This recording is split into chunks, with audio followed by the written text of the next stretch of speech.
एक रास्ता दिखाने के लिए, जब हिंदुस्तान में कोई नहीं था,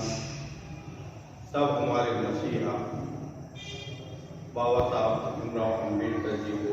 इस काम के लिए चुना गया और आज के दिन गति देने के लिए भारतीय संविधान को उन्होंने राष्ट्रपति को सौंपा था। इस उपलक्ष्य में आज हम इस दिवस को मनाने जा रहे हैं। आज के कार्यक्रम में पधारे हमारे संत रविदास समिति के अध्यक्ष माननीय श्री बड़े भाई कुंजीलाल जी, हमारे मार्गदर्शक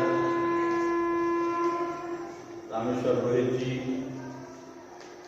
हमारे बाबूजी शुक्लाल बाबूजी, जो बाबूजी के नाम से मशहूर हैं, हमारे छोटे भाई रामकृष्ण अहिरवार जी, हमारे चाचा जी गोवर्धन चाचा जी, उनके शिक्षण मनन, धर्मेंद्र माता जी, शकरचंद जी, माता और यहाँ उपस्थित सभी राज साहब, सभी को मेरा वंदन अभिनंदन। जैसा कि हम जानते हैं कि देश के आजाद होने के पहले इस देश में कोई एक कानून नहीं था। अलग अलग राजाओं के अलग अलग कानून और अपने तरीके से देश चलता था। जब देश को 1947 में आजादी मिली तो उस आजादी के साथ ही एक कानून की आवश्यकता हुई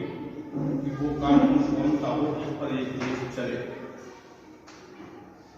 और इस कानून को जब तैयार करने की बारी आई तो किसी ने कोई बहाना बना दिया, किसी ने कोई बहाना बना दिया,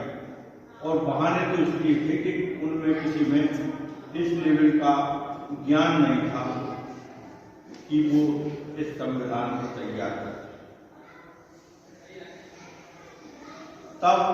हमारे बाबा साहब को संविधान समिति का पश्चिम बंगाल से चुन करके, जबकि उनका क्षेत्र महाराष्ट्र था, लेकिन इनकी मजबूरी थी कि संविधान सभा में बाबा साहब को होना चाहिए और महाराष्ट्र से वो विनर नहीं हो पाए थे, तो पश्चिम बंगाल से एक सीट खाली करके उनको संविधान सभा में जिता करके ये लोग लाए थे।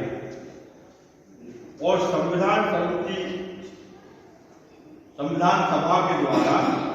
जो समितियां बनाई गई थी, तो संविधान निर्मात्री समिति जो थी, प्रारूप समिति जो थी, उसका प्रेसिडेंट हमारे परम आदरणीय भारत रत्न बाबा साहब भीमराव अम्बेडकर जी को बनाया गया था। इस समिति में 7 मेंबर थे, 7 सदस्य थे, और वो सदस्य अपनी व्यक्तिगत मजबूरियों के कारण या किसी अन्य कारणों से या दिल्ली से दूर रहने के कारण इस संविधान निर्माण में कोई अपना योगदान नहीं दे पाए। इसमें संविधान के जो 7 सदस्य थे, उनने सहर्ष संसद में, संविधान सभा में इस बात को स्वीकार किया कि हम अपनी मजबूरियों के कारण, अपनी व्यस्तताओं के कारण हम इस संविधान निर्माण में कोई सहयोग नहीं कर पाए, और बाबा साहब को इसीलिए संविधान निर्माता कहा। जब संविधान बन रहा था तो बाबा साहब के सामने एक बहुत बड़ी चुनौतीपूर्ण कार्य था, क्योंकि संविधान सभा के 350 से ज्यादा मेंबर थे और इसकी 15 समितियां थी। वो समितियां अपने अपने तरीके से, अपने अपने हिसाब से प्रस्ताव पारित करके बाबा साहब के पास भेजती थी। प्रारूप समिति में उनका चर्चा होती थी और चर्चा इतनी ज्यादा विवादास्पद होती थी, तब बाबा साहब ने अपने कुशाग्र बुद्धि का उपयोग करते हुए उन समस्याओं को सुलझाया और हमें एक ऐसा अद्भुत संविधान दिया कि आज 70 साल के बाद केवल 114 मेरे ख्याल से संशोधन हो पाए और उन्होंने व्यवस्था दी कि समय के अनुसार इसमें परिस्थितियां बदलेगी, समय बदलेगा, उसके अनुसार आप इसको संविधान को दायरे में रह करके इसमें संशोधन कर सकते हैं। ऐसा नहीं है कि उन्होंने कह दिया कि ऐसा हो, जो परिस्थिति होंगी उसमें आप कर सकते हैं। दूसरी बात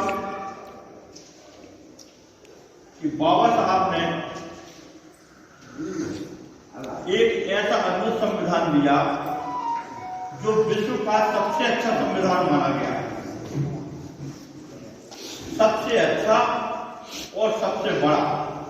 और सबसे लचीला संविधान बाबा साहब ने दिया है। बाबा साहब ने ऐसा नहीं है कि हमारे वर्ग को कोई स्पेशल अधिकार दिए हो। उन्होंने चूंकि संविधान बनाने से पहले गहराई से बौद्ध धर्म का अध्ययन किया और भगवान बुद्ध ने जो थीम दी थी मानव को मानव से जोड़ने की, मानव को समझने की, ऊंच नीच का जो भेदभाव उन्होंने खत्म किया था वो बाबा साहब ने संविधान में, ऊंच नीच का भेदभाव बाबा साहब ने संविधान में खत्म किया। इतना ही नहीं, महिलाओं की बड़ी दयनीय स्थिति, पीछे करे महिलाओं को पढ़ने लिखने का अधिकार नहीं था, महिलाओं को संपत्ति में अधिकार नहीं था, महिलाएं विचार व्यक्त नहीं कर सकती थी। उन सबके लिए बाबा साहब ने इसमें प्रोविजन किया। इतना नहीं, बच्चों को भी किया, उनने बच्चों को भी किया, उनकी वैधता की उम्र डिसाइड की, उनकी शादी की उम्र डिसाइड की, उनके काम करने के घंटे डिसाइड किए और बाबा साहब ने अकेला संविधान तो हमें दिया है। इसके साथ साथ जो देश को आर्थिक रूप से संबल बनाने के लिए लिटरेचर दिया है वो आज बाबा साहब का लिटरेचर काम आ रहा है।